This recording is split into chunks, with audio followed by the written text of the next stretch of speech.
หลอนไดอารี่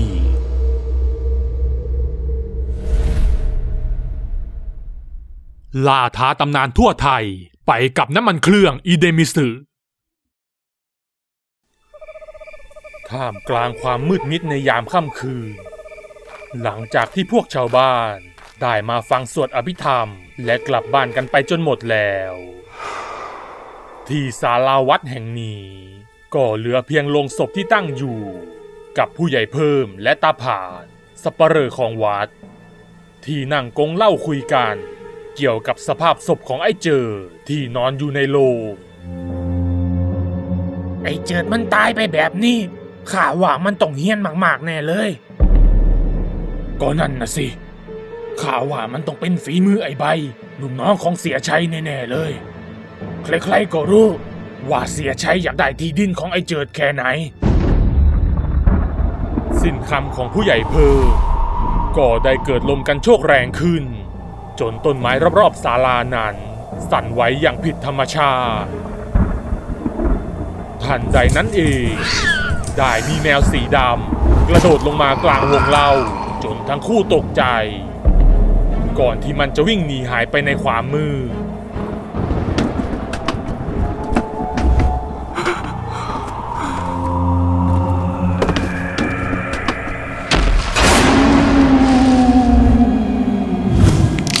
เอาตากูคืนมาใครเอาตากูไปผู้ใหญ่เพิ่มกับตาผาที่เห็นศพไอ้เจิดลุกขึ้นจากโลงก็ตกใจอ้าปากค้างก่อนจะรีบตั้งสติเพ่นหนีกันไปคนละทิศละทางหลังจากวันนั้นเรื่องราวของผีไอ้เจิดตาโบก็ได้แพร่ไปทั่วทั้งหมู่บ้านในทุกค่ำคืนจะมีคนเห็นผีไอ้เจิดเดินตามหาลูกตาของมันทำให้ชาวบ้านที่ได้พบเจอต่างพากันหวาดกลัวไปตามๆกัน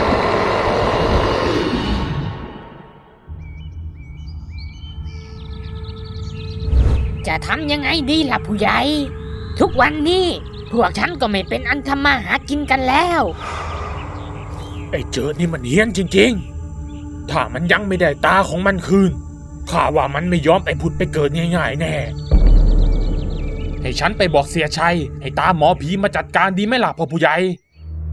ไอ้ใบลูกน้องของเสียชัยพูดขึ้นทำให้ชาวบ้านหันไปมองเป็นตาเดียวกันเนื่องจากหลายคนสงสัยว่าไอ้ใบมันต้องเกี่ยวข้องกับการตายของไอ้เจิดเป็นแน่เพราะชาวบ้านคนอื่นๆก็เคยถูกไอ้ใบข่มขู่จนต้องยอมขายที่ให้กับเสียชัยไปหลายคนแล้วแต่ทว่าพวกเขานั้นไม่มีหลักฐานเกี่ยวกับการตายของไอ้เจิดในครั้งนี้จึงทำได้แค่พูดคุยกันเท่านั้นข้าว่า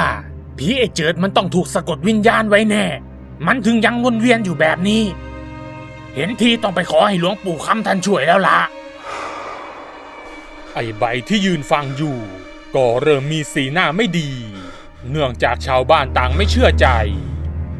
ก่อนที่มันจะรีบเดินหนีออกไปไอ้ใบได้กลับมารายงานเสียชัยที่บ้านและบอกว่าพวกชาวบ้านเริ่มระแคะระคายเกี่ยวกับการตายของไอ้เจิดแล้วทั้งสองจึงวางแผนกันว่าจะจ้างวานหมอผีให้มาจัดการกับผีไอ้เจิดในคืนนี้เพื่อจะให้เรื่องทุกอย่างจบลงโดยเร็วจะได้ไม่มีคนพูดถึงเรื่องไอ้เจิดอีกทางด้านผู้ใหญ่เพิ่มกับตาผ่านที่ได้มาหาหลวงปู่คำยังกุฏิและได้เล่าถึงความเดือดร้อนของชาวบ้านที่ต้องพบเจอกับผีไอ้เจิดให้ท่านฟังผู้ใหญ่เพิ่มได้เอ่ยปากขอความช่วยเหลือจากหลวงปู่ซึ่งท่านก็รับปากว่าคืนนี้จะช่วยปลดปล่อยดวงวิญญาณของไอ้เจิดให้มันจะได้ไปผุดไปเกิดเสียทีเมื่อถึงช่วงพลบค่ำตาผ่านกับผู้ใหญ่เพิ่มก็ได้เดินนำทางหลวงปู่คำมายังป่าช้าตรงที่ฝังศพของไอ้เจิดไว้ท่ามกลางความเงียบสงัด และบรรยากาศอันแสนจะเย็นจะเยือกหลวงปู่คำท่านได้ยืนสวดบริกรรมคาถาอยู่นานนับชั่วโมงก่อนที่จะมีเสียงฝีเท้าดังขึ้นราวกับมีคนกำลังเดินย่ำอยู่รอบๆทันใดนั้นร่างของไอ้เจิดผีตาโบก็ค่อยๆเดินออกมาจากเงามืดมันเดินมาหยุดอยู่ตรงหน้าของหลวงปู่ก่อนจะลงไปนั่งคุกเข่าพนมมือหลวงปู่เห็นตาของผมไหมมีคนเอาตาผมไปไอ้เจิดเอ้ยเอ็งอย่ามาเที่ยวหลอกหลอนชาวบ้านเขาอีกเลยเอ็งมีบุญวาสนาได้มีชีวิตอยู่เพียงเท่านี้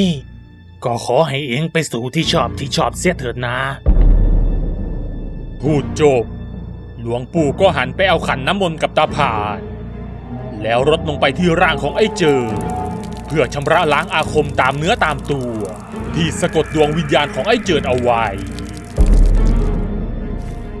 นั่นไงผีไอ้เจิดมึงอย่าคิดว่าจะหนีไปไหนได้จัดการมันเลยไอ้ชัยเป็นมึงจริงๆด้วยที่สั่งฆ่าไอ้เจิดมึงไม่ต้องพูดมากหมอจัดการมันเลยหมอผีของเสียชัยรับค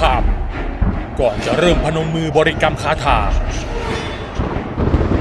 พวกมึงฆ่ากูเอาตากูคืนมาผีไอ้เจิดได้วิ่งเข้ามาหาทั้ง3 คนก่อนที่หมอผีจะปาข้าวสารเสกใส่ทำให้มันร้องโอดโอยด้วยความเจ็บปวดแต่ทว่าด้วยแรงแค้นและความอาฆาตเพียงแค่ข้าวสารเสกไม่สามารถทำอะไรได้ผีไอ้เจิดได้ฆ่าหมอผีจนล้มลงก่อนที่มันจะใช้เท้ากระทืบลงบนหน้าอกของหมอผีจนกระอักเลือดแน่นิ่งไปทันใดนั้น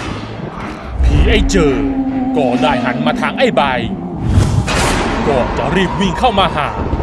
แล้วกระโจนเข้าไปคร่อมร่างมันใช้2 มือควักลูกตาของไอ้ใบออกมาทำให้ไอ้ใบร้องด้วยความเจ็บปวดทรมานแต่เท่านั้นยังไม่หายแค้นผีไอ้เจิดได้หันมาหาเสียชัยที่ตอนนี้หวาดกลัวจนทำอะไรไม่ถูกมันเดินตรงไปหาเสียชัยด้วยความอาฆาตหมายจะเอาชีวิตหยุดได้แล้วอาตมาขอบิณฑบาตเถอะอย่าได้ก่อกรรมไปมากกว่านี้เลยเสียงของหลวงปู่คำได้หยุดผีไอ้เจิดเอาไว้ทำให้ความแค้นในใจของมันค่อยๆจางหายไปผีไอ้เจิดสุดเข่าลงพร้อมกับร้องไห้ออกมาเป็นสายเลือดมันเสียใจที่ตัวเองนั้นถูกฆ่าตายไปแบบนี้หลวงปู่คำได้เดินเข้ามาหา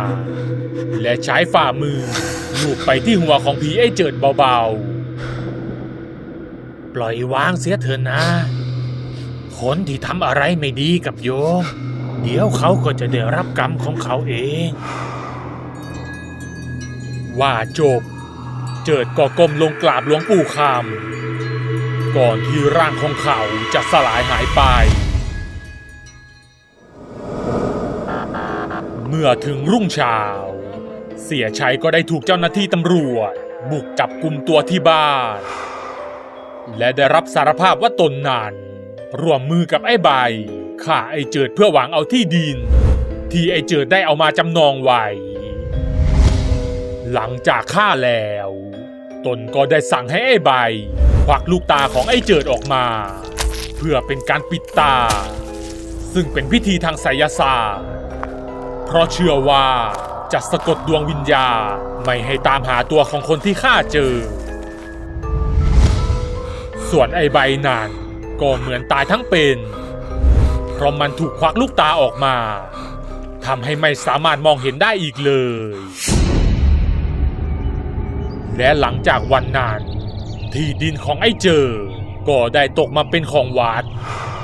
ซึ่งหลวงปู่คำได้ใช้พื้นที่ส่วนนี้เป็นสถานที่ปฏิบัติสมาธิเพื่อหวังให้เป็นบุญกุศลกับไอ้เจิดที่ถูกฆ่าตายไปติดตามเรื่องหลอนๆตอนต่อไปน้ำมันเครื่องอีเดมิสึจัดให้ก็จบไปแล้วนะครับกับเรื่องไอ้เจิดผีตาโบหวังว่าจะชอบกันนะครับใครที่มีเรื่องราวที่น่าสนใจที่อยากให้ทีมงานนำมาทำเป็นแอนิเมชันก็สามารถส่งเข้ามาที่แฟนเพจหลอนไดอารี่ได้เลยนะครับถ้าชอบคลิปนี้ก็อย่าลืมกดถูกใจ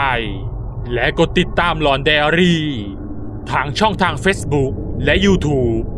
เพื่อจะได้ไม่พลาดคลิปใหม่ๆอีกมากมายและเป็นกำลังใจให้ทีมงานทำคลิปต่อๆไปด้วยนะครับขอบคุณทุกท่านที่เข้ามารับชมครับ